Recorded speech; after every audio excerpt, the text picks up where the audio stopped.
দক্ষিণ দিনাজপুর জেলার প্রত্যন্ত এলাকার কৃষক ও স্বনির্ভর গোষ্ঠীর মহিলাদের আর্থিক সাক্ষরতা বৃদ্ধি করতে বিশেষ শিবিরের আয়োজন করল ভারতীয় রিজার্ভ ব্যাংক। বুধবার দুপুরে বালুরঘাট পৌরসভার 11 নম্বর ওয়ার্ডের একটি বেসরকারি অনুষ্ঠান ভবনে এই শিবিরের আয়োজন করা হয়। এদিনের এই শিবিরে উপস্থিত ছিলেন নাবার্ডের জেলা প্রকল্প অধিকর্তা তীর্থঙ্কর দাস, দক্ষিণ Dinajpur central cooperative bank, Bangiya Gramin বিকাশ ব্যাংক ও পাঞ্জাব ন্যাশনাল ব্যাংকের আধিকারিক সহ অন্যান্য বিশিষ্টজনেরা।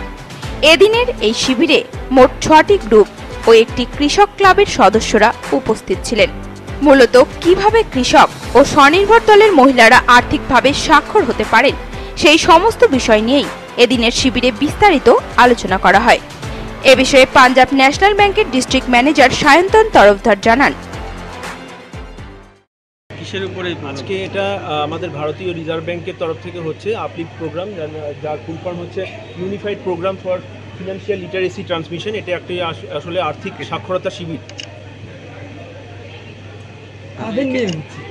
এখানে মেনলি আমাদের টার্গেট গ্রুপ রয়েছে ফার্মার প্রডিউসিং ক্লাব এবং এসএইচজি সেলফ হেল্প গ্রুপ। কতগুলো গ্রুপ নিয়ে হলো? এখানে আমরা আপাতত আজকে 6খানা গ্রুপ নিয়ে করেছি এবং ফার্মার প্রডিউসিং ক্লাব একটা এসছেন।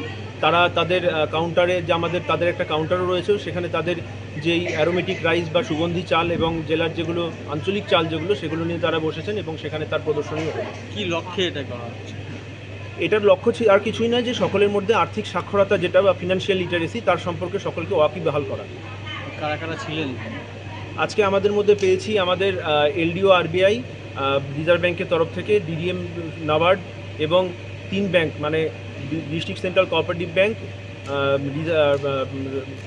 বঙ্গীয় গ্রামীণ বিকাশ ব্যাংক এবং পাঞ্জাব ন্যাশনাল ব্যাংক, মানে একটি রাষ্ট্রায়ত্ত ব্যাংক, একটি কোঅপারেটিভ ব্যাংক এবং একটি আঞ্চলিক রুরাল ব্যাংকের আধিকারিকগণ ছিলেন। বালুরঘাট থেকে রিপন ভৌমিকের রিপোর্ট, নিউজ টুডে।